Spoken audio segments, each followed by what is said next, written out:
paradise, but it's exactly what I am looking at today here at Heacham Beach. We've been flitting between Heacham and Snettisham today, and these days you can get there by car, bus, or a very scenic walk. But 60 years ago, getting there was as simple as hopping on the train, and the Lynn to Hunstanton Railway is long gone, but most of the station buildings still remain, and one of them has become a holiday home, as Ben Punter went to find out.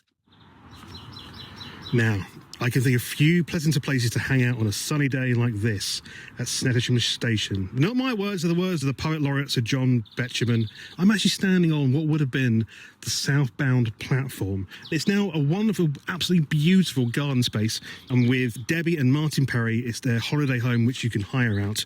Debbie, how did this place come to be yours? Martin, my husband, wanted to retire to the seaside. We came here looking for a house, basically, and we stumbled upon this. And we were like kids in a sweetie shop. We saw it and that was it. We wanted it. What state was it in when you got it? Well, it had been loved very much by the previous occupants. They raised 5 children here, but they weren't railway enthusiasts. So we've had to come back. We're doing absolutely everything. We're going around trying to restore with the actual Snettisham bits that were here. We've managed to get the fireplace. We've managed to get the running in board. A lot of love, hard work. 1 step forward, not 2 back, 3 back. but hopefully no replacement buses at this point, no. When people do stay, what's their reaction to it when they first come here? We've had people that are coming back time after time. We have people off the street that come here and they want to look around. So we quite often have a little crowd, don't we? And we take them round and show them round. But as I said, we have people that come back time after time. We were nominated in the East of England Awards this year, place in the final. So we were very proud of that, and we're doing really well.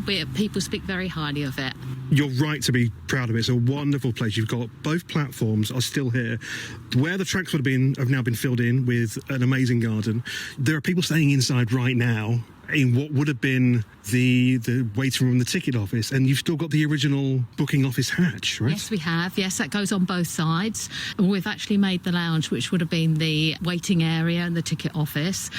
The kitchen area would have been the ladies' waiting room. And we're here for our staycation. What makes this place a good place for a staycation? The area. There's so much.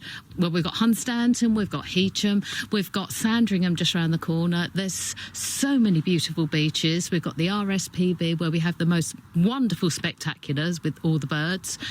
And the countryside is absolutely wonderful. We have to talk trains. Martin, hello. Hello. It came to an abrupt end 55 years ago. May 1969 was the last train through here. Strangely enough, everybody says, beaching was the cause. It wasn't. Beaching was happy that the line was making sufficient money to stay open. British Rail spent quite a lot of money getting rid of all the staff in terms of getting rid of all the level crossings and making them automatic and things like that. British Rail then decided that no, they weren't going to keep it going any longer. It wasn't making them enough money, so it was closed in May 69, right at the beginning of the season. There are many cases where train stations and railway lines and platforms and buildings, they just don't exist in many cases. But it's all still here. I say to people sometimes, we've got an old railway station and, we're restoring it. And they say, that's difficult, isn't it? Because you've got all the building regs that you have to go through because it's a listed building. It's not a listed building. Very, very few of them, unless it's a really, really important one, are listed. But interestingly, this line, apart from Hunstanton, they are all still there. Every single one of them. You can walk the line in a lot of places. You can see every single station. This is more calmness, but that reflects the calmness of a very famous visitor, though. Yes, indeed. That's true. With Betjeman coming here, we've got the hedge now that's got the Snettisham cut back into it. We've got the lamp that he sat under. That's now up and working. And I've just got to finish off one of the 2 original benches, which we've now acquired.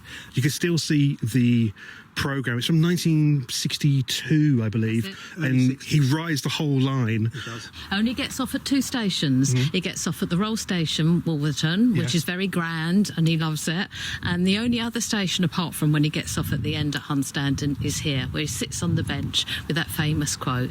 And he says it's a total contrast to Wolverton. It's a country station, which is what he loved. We have a lot of people from the John Betjeman Society that come here that want to see it. And once we've got Snettisham now in the hedge, we've got the lamp, we just need to get the totem and the bench there, and then that will be recreated exactly what he saw. I'll get out here at Snettisham and sit on the platform for a bit. It's unadulterated North Norfolk. Debbie and Martin Perry from the old station in Snettisham with Ben Punter. It's Kaylee here live from Heacham.